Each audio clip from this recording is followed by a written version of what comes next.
Welcome to Faith, Hope, Love. I am Father Lameshwar Kanhar.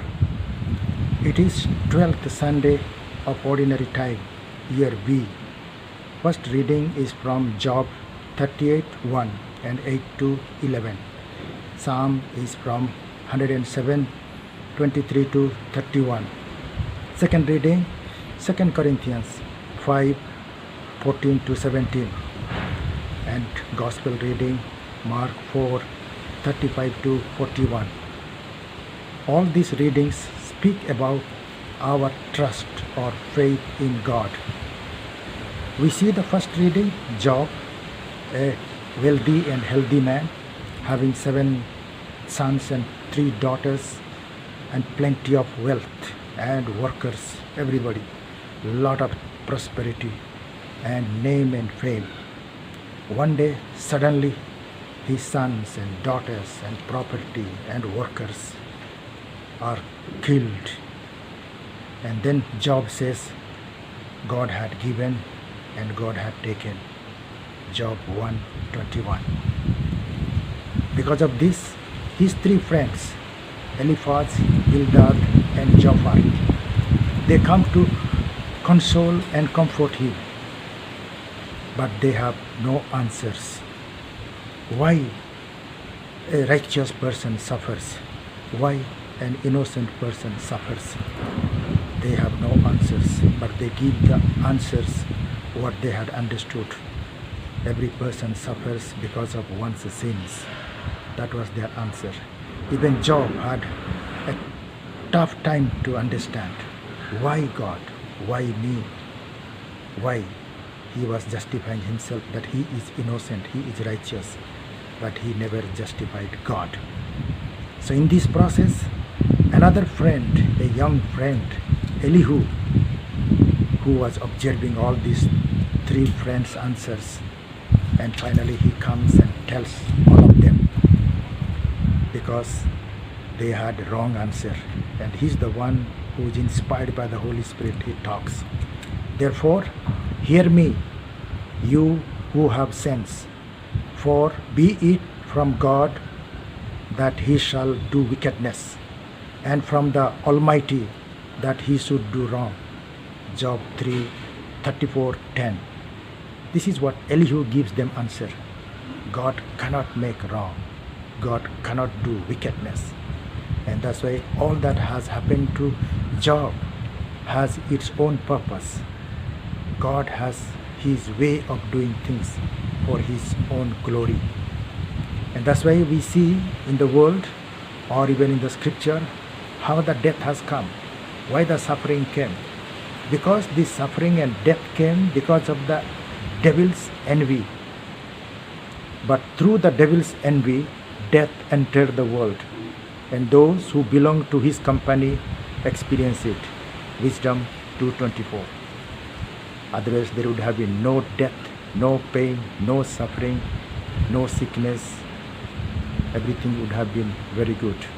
But because of the devil's envy, all this has entered in. And that's why, so we experience it. It is not that all those who have done evil, they experience. Even Jesus experienced pain. Mother Mary experienced pain. Even the good people experience pain. Job experienced suffering. And that's why all these sufferings are part of our cross. As Jesus says, you want to be my followers? Deny yourself, carry your cross, and follow me. So cross is part of our life. Suffering is a part of our life. And that's why all those things we do. And Jesus did. The second reading we read, 2 Corinthians chapter 5:15.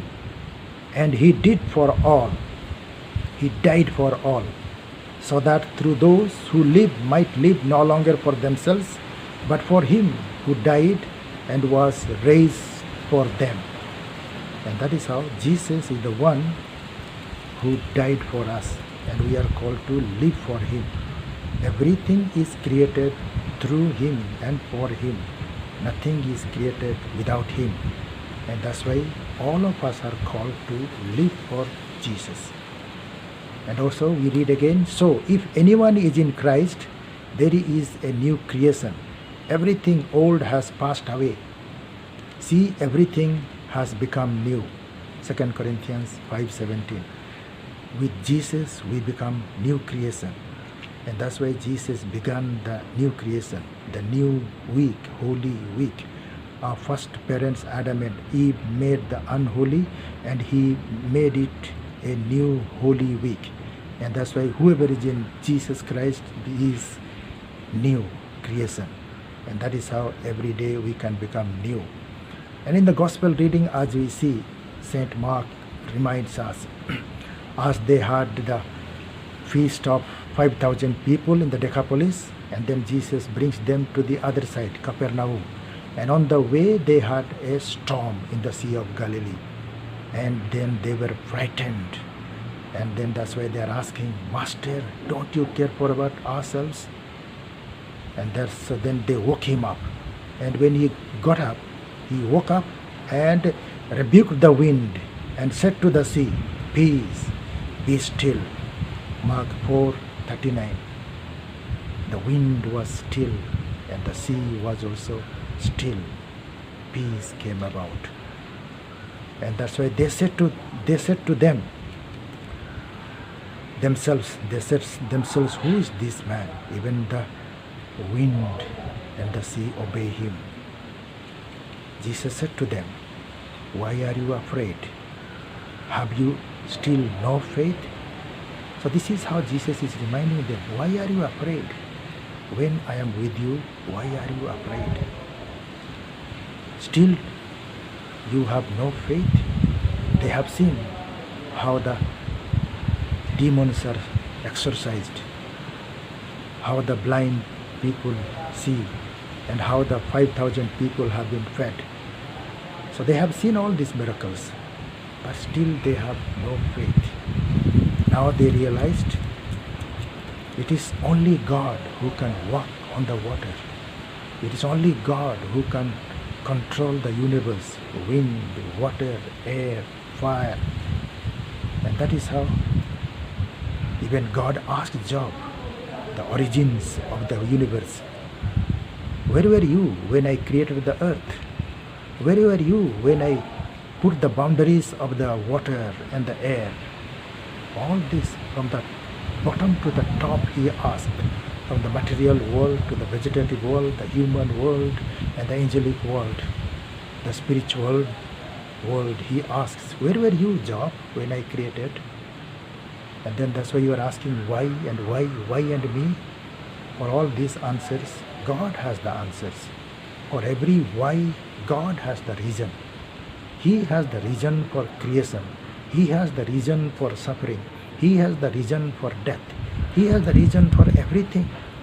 And that's why it is God, the second person, who gives us answers for every why. And that's why he is asking, why do you still don't believe?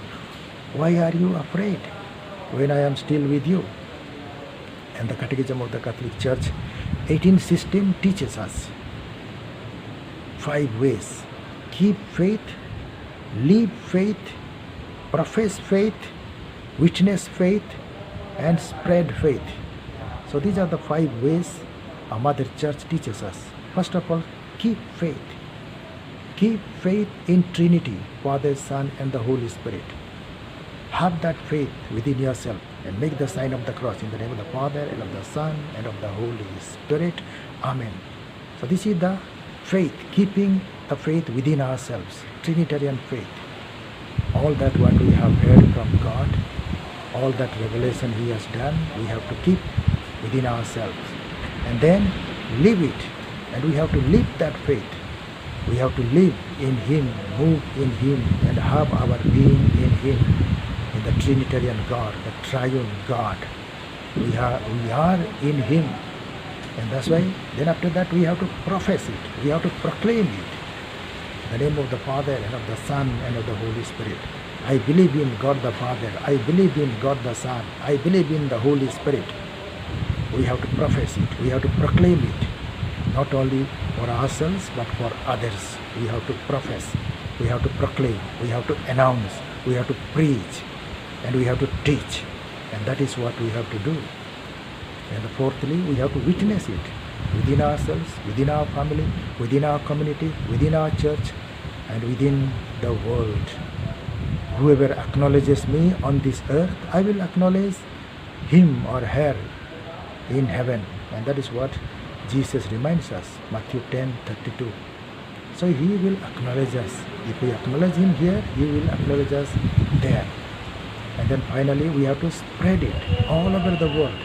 Jesus told his disciples, go to the whole creation, whole world, and baptize them in the name of the Father and of the Son and of the Holy Spirit. And in that way, we have to spread it.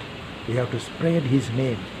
We have to spread his kingdom on earth through the one holy Catholic and Apostolic Church. And that is how today God is reminding us to trust in God, have faith in God. So let us begin to trust God. Thank you.